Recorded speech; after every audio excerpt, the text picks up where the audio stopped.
mbona kinyonge sana? Da mwanangu, tatizo shemeji yenu. Imekuwaje mwanangu? Da, okay, sikia mwanangu.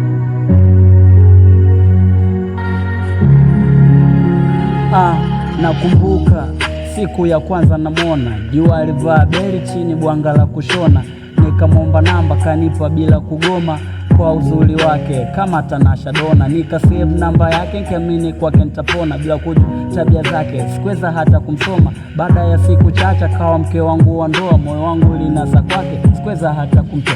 Kweli mapenzi ni ujinga, kwake sikujali kitu, mtani nikavimba kumbe ni demu wa watu. Nacheza mechi za ndondo zangu, anacheza za kapu, hakutumia kinga wala kuvaa viatu. Kweli mapenzi yanaume, ila kwake nilijikaza, kasahau ya nyuma, sikutaka kumpa talaka, kumbe nilipenda bule, yeye hakunitaka, akaniacha nalia ile siku ya Pasaka. Yanauma mapenzi, yanauma, yanauma mapenzi, yanauma, yanauma mapenzi, yanauma, yanauma mapenzi, yanauma.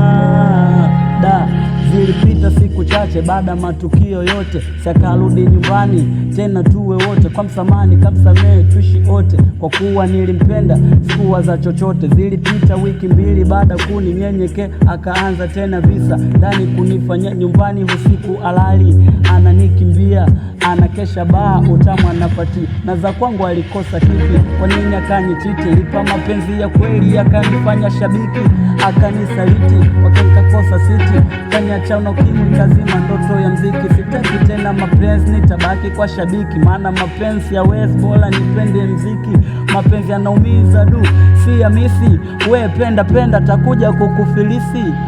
Yanauma mapenzi, yanauma, yanauma mapenzi, yanauma, yanauma mapenzi, yanauma, yanauma mapenzi, yanauma, yanauma mapenzi, yanauma, yanauma. Da, ndo ilivyo kumbe mwanangu. Da mwanangu, ndo hivyo madem jao mwanangu.